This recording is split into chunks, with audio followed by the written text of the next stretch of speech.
Boa noite, pessoal. Eu espero que o áudio dessa aula esteja bem melhor do que o da última, certo?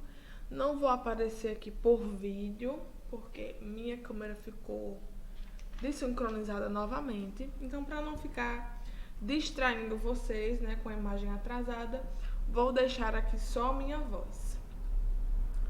O conteúdo de hoje é sobre a saúde suplementar, certo? Nós sabemos que o sistema de saúde do Brasil é um sistema público, porém a gente também conta com a saúde suplementar. A saúde suplementar, ela vai se referir aos setores privados, certo? A saúde suplementar, gente, ela surgiu na década de 1960 através das empresas que contratavam os planos de saúde para os seus empregados. E aí, apenas em 1998, foi criada a ANS, que é a Agência Nacional de Saúde Suplementar, responsável pela regulação e fiscalização do mercado de saúde suplementar. E aqui no glossário a gente já viu aqui o significado, né, de ANS e os beneficiários. O termo beneficiário vai se referir ao vínculo a um plano de saúde, podendo existir mais de um vínculo para o mesmo indivíduo. Então, se eu tenho 2 planos de saúde, eu tenho 2 vínculos. Então, eu sou beneficiário nesses 2 planos de saúde. Tendo em vista em que uma mesma pessoa física pode estar vinculada a mais de um plano, o número de beneficiários cadastrados na ANS é superior ao número de indivíduos que possuem planos privados de assistência à saúde. Então, se a gente pesquisar lá na ANS quantos beneficiários há por plano de saúde, lá vai aparecer, por exemplo, vou chutar aqui o número, 47 milhões de beneficiários.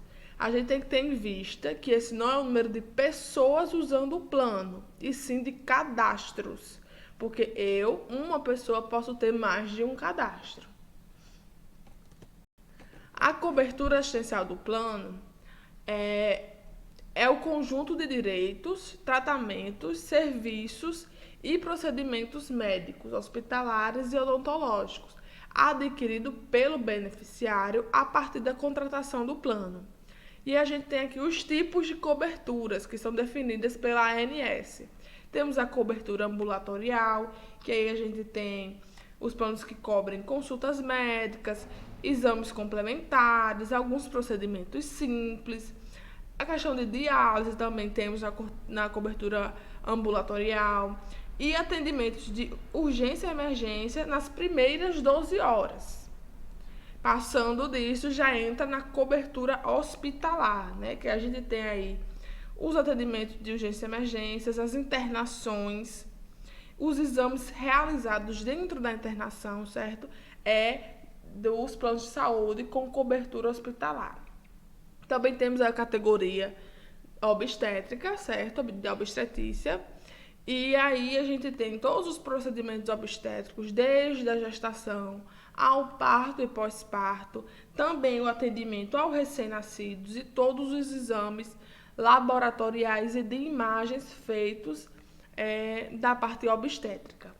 Também temos as coberturas odontológicas que vão cobrir aí os tratamentos dentários, né? Então a gente tem vários dentro dessas coberturas, a gente tem os níveis, nível básico, nível intermediário, certo? A época de contratação do plano, dividido aí em 2 épocas. Os novos planos e os planos antigos. Os planos antigos são aqueles cujos contratos foram celebrados antes da vigência, certo? Essa lei foi criada a partir da criação da ANS, certo? Em 98. A gente vê aqui que a lei foi criada em 98. Então, todos os planos que vieram depois da ANS são os planos antigos, a gente chama dos planos antigos. Os planos novos são aqueles cujos contratos foram celebrados na vigência da Lei 9.656, né? A partir do 1º de janeiro devem ter registro na ANS. Então, todos esses planos novos devem ser registrados na ANS, né? E estão totalmente sujeitos à nova legislação. Planos privados de assistência à saúde, né? A prestação continuada de serviço ou a cobertura de custos assistenciais a preço pré ou pós-estabelecido, certo? Tanto tem contratos com preço pré-estabelecido ou pós-estabelecido e por prazo indeterminado. Então, esse valor que eu pago pode ter uma mudança, certo? Pode ter uma atualização desse valor. Com a finalidade de garantir, sem limite financeiro, a assistência à saúde pela faculdade de acesso e atendimento por profissionais ou serviços de saúde, livremente escolhidos. Então, eu posso escolher com qual médico, por exemplo, eu vou me consultar de acordo com os médicos que atendem pelo meu plano. Integrantes ou não da rede credenciada, contratada ou referenciada, visando a assistência médica, hospitalar e odontológica, a ser pago integral ou parcialmente. Então, tanto dependendo do meu plano de saúde, eu pago um valor X, que aí eu tenho tipo um desconto, meu plano me dá um desconto naquele serviço, ou o meu plano cobre todo o valor. Então, eu posso ter um pagamento integral ou parcial. Mediante a reembolso ou pagamento direto ao prestador. Então, existem também planos que funcionam dessa forma. Eu pago o valor que o médico está cobrando e aí eu peço ao plano que me reembolse. Ou o próprio plano paga diretamente ao prestador, né? Paga diretamente ao médico e eu só faço usufruir do plano, sem pagar nada ao médico, somente ao plano. Por conta e ordem do consumidor, né? Deixa eu voltar aqui. Planos registrados. Os planos privados de assistência à saúde a serem ofertados pelas operadoras devem ser registrados na ANS. Depois daquela lei, todos os planos de saúde eles devem ter registro na ANS para poder funcionar, com a condição para sua comercialização. Considera-se planos ativos aqueles cujos registros estejam em situação de regularidade para comercialização ou disponibilização. Como ativos com comercialização suspensa, são os planos com a oferta proibida para novos contratos e mantendo a assistência somente para os contratos que já existem. E os planos cancelados, que são os planos tornados inativos por decisão da ANS ou a pedido da operadora. Tipos de contratação do plano. A gente tem os planos podem ser classificados quanto à forma de sua contratação em individual ou familiar, quando o contrato assinado entre um indivíduo e uma operadora de plano de saúde para assistência à sua saúde no título de plano individual. Eu estou contratando um plano somente para mim. Ou do titular e dos seus dependentes, que aí é o plano familiar. Também temos os tipos de plano coletivo, que é o contrato assinado entre uma pessoa jurídica, né, uma empresa, e uma operadora de plano de saúde para assistência à saúde da massa de empregados ou funcionários ativos e inativos, ou de sindicalizados associados à pessoa jurídica contratante. Então, é quando é feito através de uma empresa ou de uma associação para os funcionários ou os associados dessa associação. E aí entra como plano coletivo. Que, gente, inclusive, é responsável pela maior parcela de contratos. São os contratos coletivos, certo?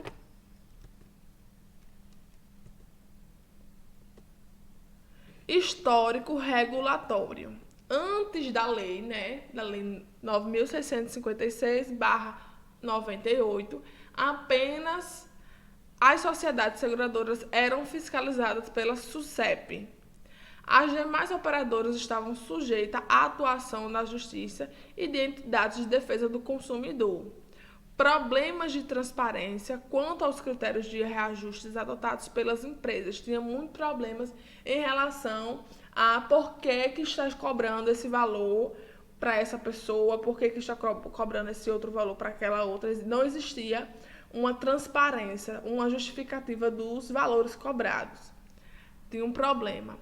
Maior incerteza quanto à continuidade da prestação de serviços por parte das operadoras. Então, a gente contratava, antes da lei, né, se contratava os planos e não sabia até quando que eu ia ter direito a esse plano, porque do nada a empresa podia fechar ou dizer que não cobria mais aquele serviço. Então, tinha essa incerteza a continuidade da prestação do serviço. Após a Lei 9.656/98, todas as operadoras passam a ser reguladas e fiscalizadas pela ANS. Os critérios de reajuste por faixa etária devem ser explicitados nos contratos. Na hora que for contratada, deve ter lá todos os motivos, todas as razões dos critérios de reajuste por faixa etária. A gente já contrata sabendo que a partir de tal idade vai haver um reajuste. Os reajustes financeiros dos contratos individuais familiares passam a ser previamente aprovados pela ANS. E as operadoras devem constituir provisões técnicas para a garantia da manutenção da prestação de seus serviços. Também, após a lei, todas as operadoras devem observar padrões contábeis específicos, ser reguladas e fiscalizadas pela ANS. Também a existência de regras para substituição da rede contratada, a obrigatoriedade de cobertura de doenças pré-existentes após 24 meses de vigência contratual, e os novos planos devem observar as coberturas mínimas estabelecidas. Então, existe nessa lei as coberturas mínimas que todo plano deve oferecer. Então, a partir do momento que eu sou uma empresa, né, e quero abrir uma rede de plano de saúde, eu tenho que ter todas essas coberturas mínimas, certo? Estabelecida na lei. Quais os objetivos da saúde suplementar, né? O principal objetivo é auxiliar na garantia do acesso da população ao plano de saúde e assistência hospitalar. No modelo atual, o foco é o tratamento de doenças já instaladas, seja para a cura ou para a melhoria dos sintomas. Então, a maioria das pessoas que contratam plano de saúde é porque já tem uma doença existente que aí procura a cura ou a melhoria dos sintomas. Qual a diferença entre o saúde complementar e suplementar? A saúde suplementar engloba ações e serviços privados prestados por meio de planos de saúde e trata-se da prestação de serviços exclusivamente na esfera privada. Já a atuação da iniciativa privada na área da saúde pública é chamada de saúde suplementar. É quando o SUS se utiliza da atuação do setor privado, por exemplo, até através de alguns convênios, né? A gente às vezes vai marcar, por exemplo, um exame de sangue pelo SUS e a gente é atendido por um laboratório particular, né? São os convênios. E aí essa saúde entra como uma saúde suplementar, entra como uma saúde complementar. Está complementando a saúde pública. E quando é suplementar, é exclusivamente privado. Não tem envolvimento nenhum com a saúde pública, com o SUS. E aqui a gente vai ver em números, né? O sistema suplementar em números, né? Entre o público e o privado, né? Os números de saúde no Brasil. Temos 6.602 milhões de números de usuários do SUS e 47 milhões de números de usuários de planos de saúde. A gente vê aqui os beneficiários de plano de saúde, né? Até aqui o ano de 2016. Teve uma pequena queda, certo? Esses são os dados mais atuais que eu consegui encontrar. Mas atualmente está por volta dos 47 milhões, certo? Aqui é a distribuição percentual por contratação e faixa etária. A gente vê aqui que existe a maior faixa etária de contratos de plano de saúde é de 59 anos mais e a menor é de 24 a 28. A gente tem aqui até as crianças de 0 a 18 anos, crianças e adolescentes, maior do que os jovens adultos, certo? Proporção de pessoas que tinham algum plano de saúde médico ou odontológico com indicação do intervalo de confiança de 95% segundo as grandes regiões. Aqui, então, é por região, certo? A região que mais tem contratos por plano de saúde é a região sudeste, certo? Que é o valor total no Brasil, e aqui por região. Aqui é por modalidade, certo? Modalidade operadora.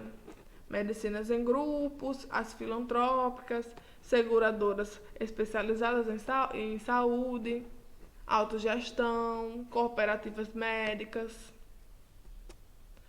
E é isso, gente. Esse conteúdo é só para complementar a nossa disciplina, que faz parte da disciplina, certo? Esse conteúdo. Mas como a prova já é amanhã, não vai ter nenhuma questão sobre saúde suplementar, certo? Fiquem todos com Deus e um cheiro. Qualquer dúvida é só perguntar.